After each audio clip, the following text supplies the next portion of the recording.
विद्यार्थी मित्रांनो नमस्कार. इयत्ता तिसरी गणितामधील चौथा पाठ आहे अपूर्णांक. या अपूर्णांक पाठामध्ये स्वाध्यायामध्ये आपल्याला काही प्रश्न दिलेले आहेत ते आपण आज या व्हिडिओमध्ये सोडवणार आहोत.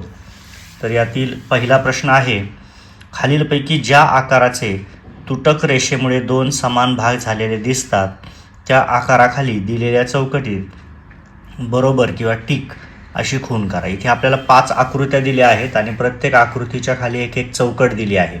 आणि प्रश्न असा आहे की या आकृतीमध्ये एक तुटक रेषा त्यांनी दिलेली आहे. या तुटक रेषेमुळे जिथे समान दोन भाग झाले तिथे आपल्याला टिक करायची आहे. पहिली आकृती ही वर्तुळाची आहे आणि या ठिकाणी तुटक रेषा आहे.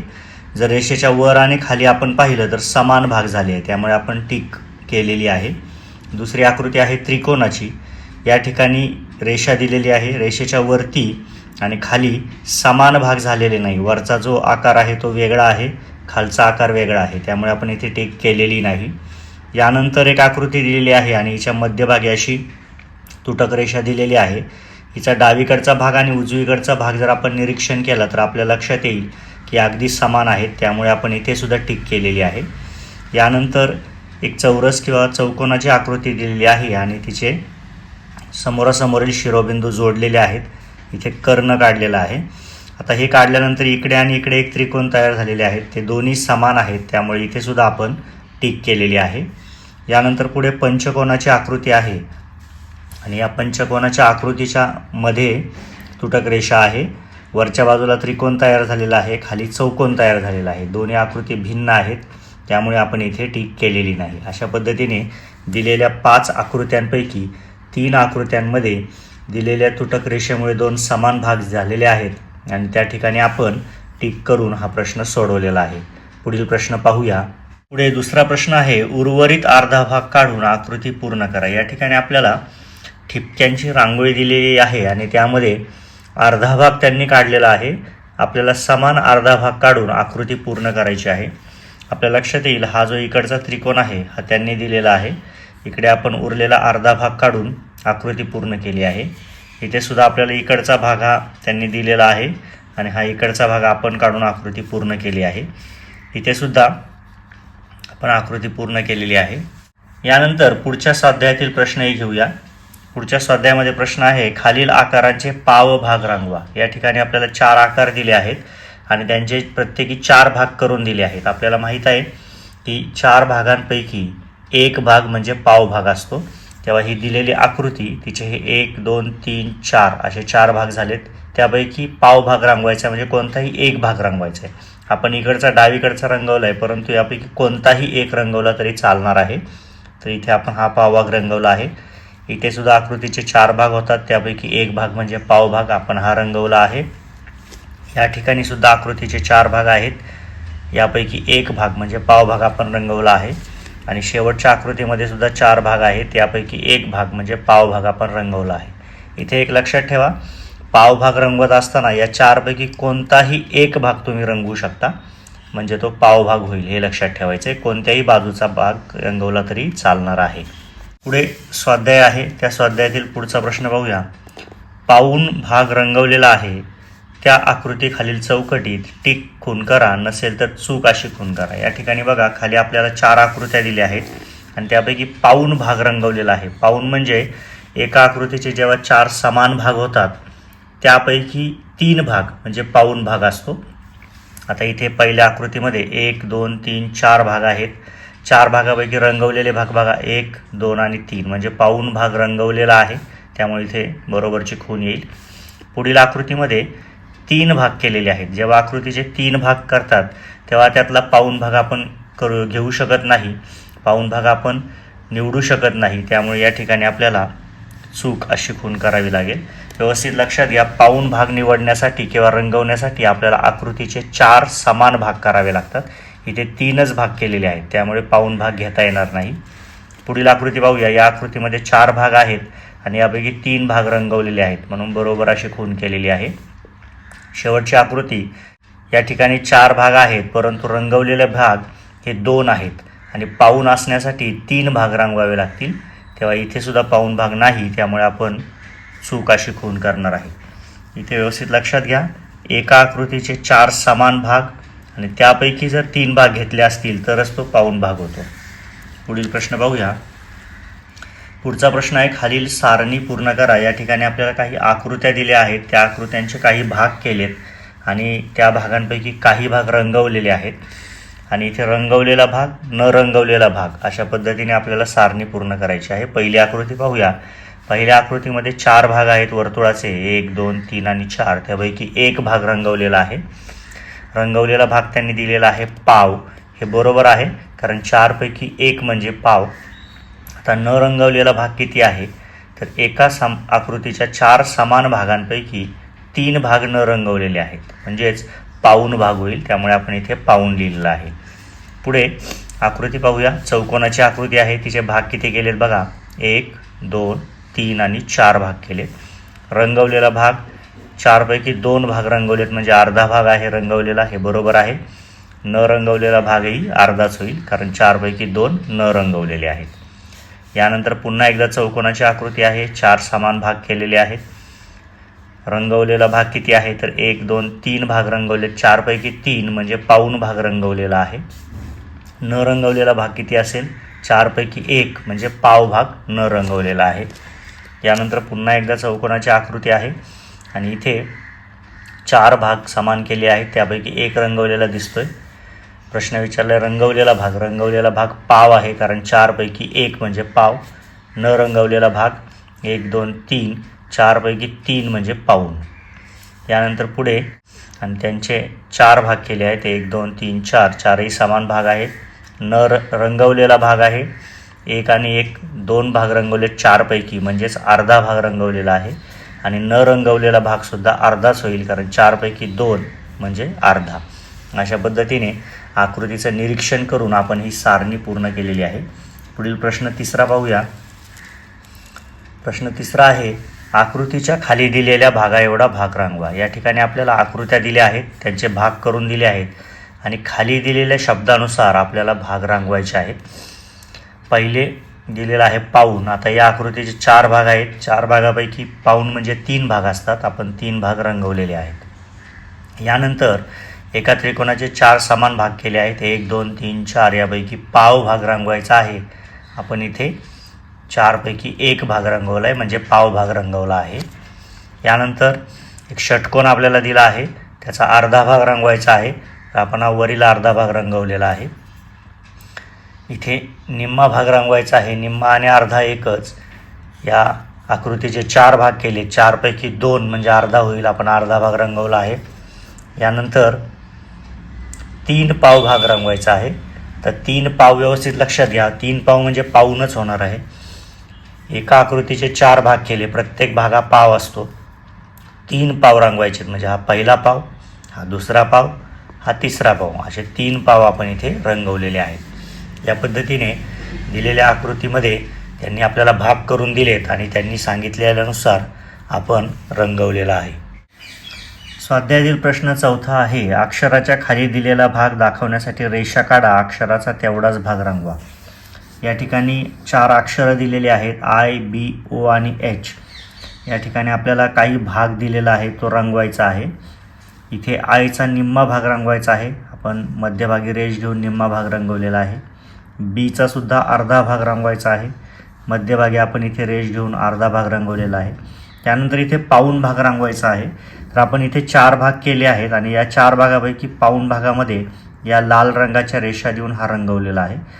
हा भाग जो आहे पाव भाग आहे, परंतु आपल्याला पाऊण भाग रंगवायचा आहे, त्यामुळे आपण इथे पाऊण भाग लाल रंगांच्या रेषांनी दर्शवलेला आहे. यानंतर पाव भाग आहे Hचा.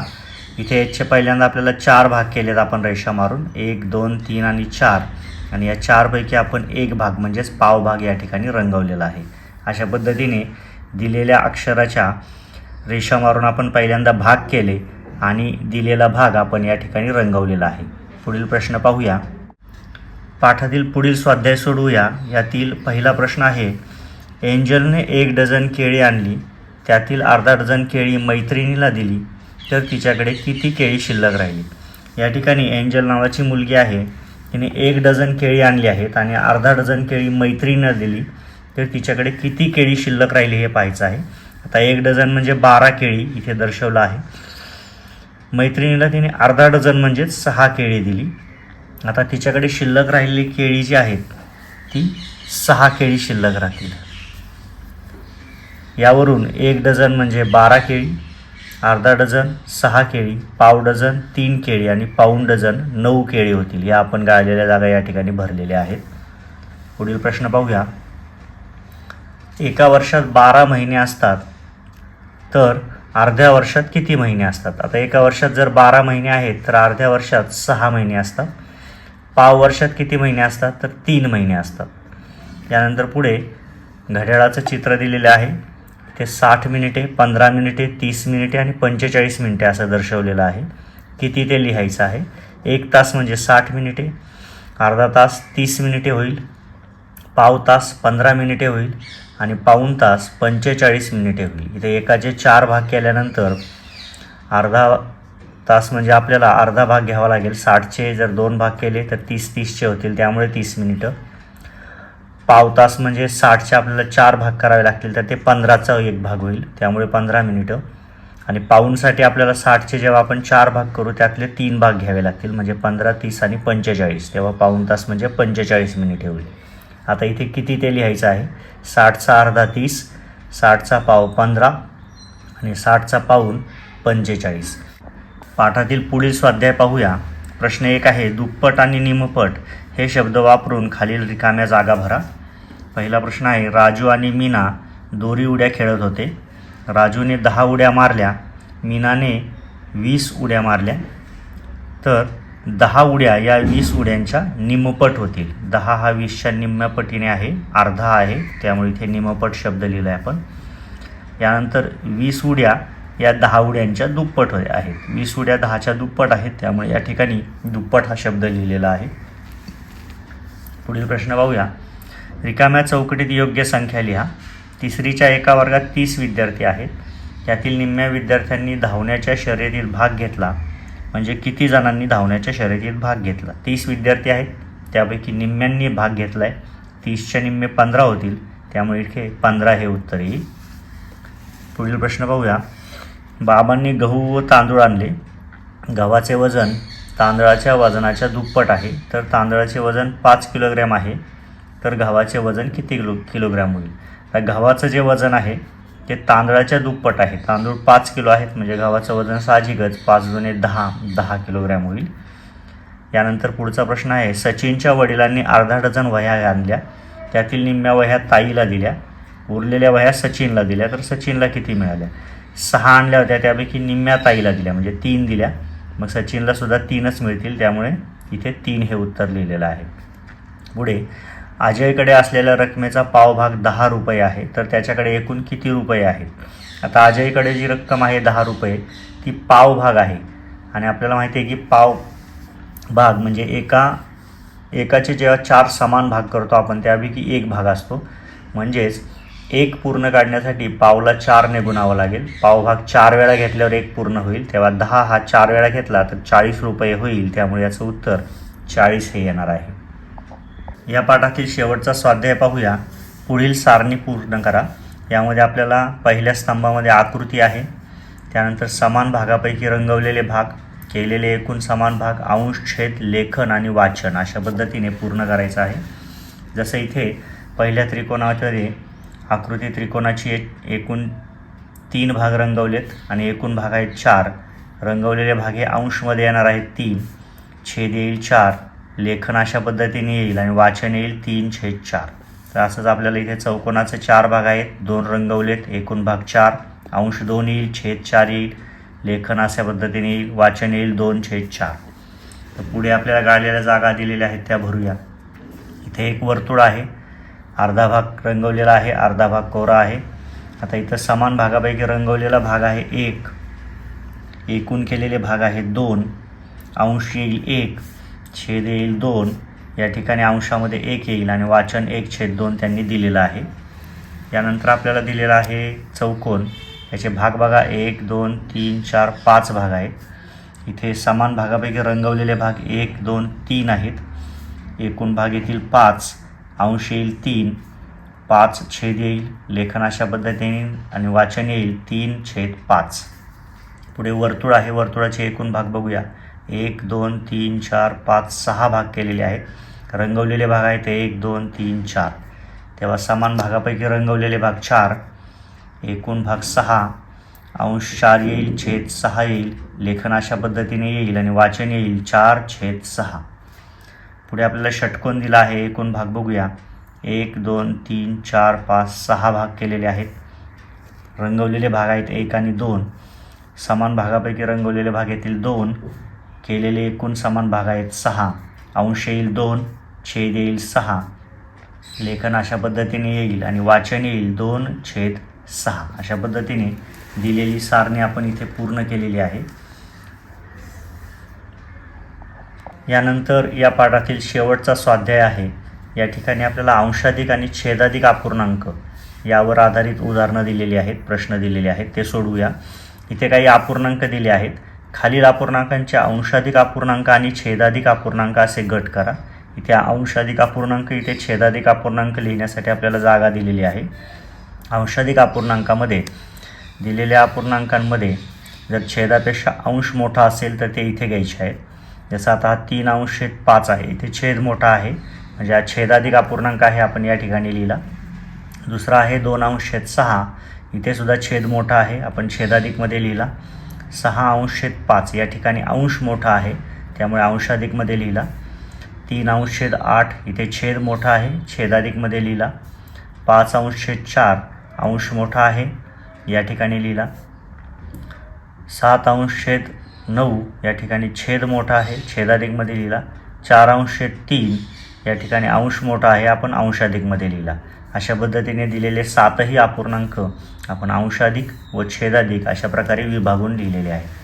त्यानंतर दुसरा प्रश्न आहे, छेदाचा विचार करून अंशस्थानी अशी संख्या लिहा की तो अपूर्णांक अंशाधिक होईल. ते आपल्याला छेद दिलेले आहेत, अंश आपल्याला लिहायचे आणि तो अपूर्णांक अंशाधिक व्हायला हवा, यासाठी छेदापेक्षा तो मोठा हवा.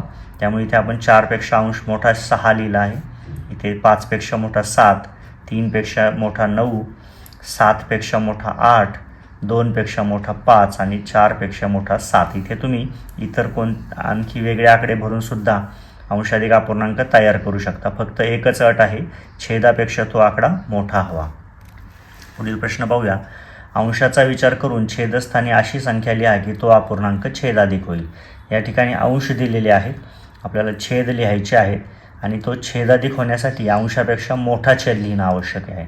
तेव्हा आपण 1पेक्षा मोठा 3 छेद इथे घेतला आहे, 4पेक्षा मोठा छेद 7 घेतला आहे, 2पेक्षा मोठा 5, 5पेक्षा मोठा 9, 3पेक्षा मोठा 6 आणि 6पेक्षा मोठा 7. अशा पद्धतीने चौकटी भरून सर्व अपूर्णांक आपण छेदाधिक अपूर्णांक केलेले आहेत. आता शेवटी अंशाधिक अपूर्णांक तयार होण्यासाठी रिकाम्या चौकटीत योग्य संख्या लिहा.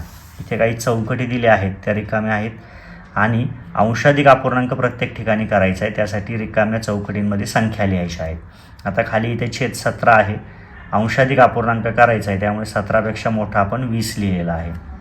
इथे अंश 37 दिलेला आहे, छेद आपल्याला लिहायचा आहे, छेद आपल्याला 37पेक्षा लहान लिहावा लागेल म्हणजे हा अंशाधिक अपूर्णांक होईल. त्यामुळे 37पेक्षा लहान 15, या ठिकाणी 59पेक्षा लहान 23, 3पेक्षा लहान 2 आणि इथे अंश व छेद दोन्ही आपल्याला लिहायचे आहेत. अशा पद्धतीने की अंशाधिक अपूर्णांक तयार व्हायला हवा, यासाठी आपण अंशामध्ये 4 घेतला आणि छेदामध्ये त्याच्यापेक्षा लहान 3 घेतलेला आहे. अशा पद्धतीने हा स्वाध्याय इथे आपण पूर्ण केला आहे.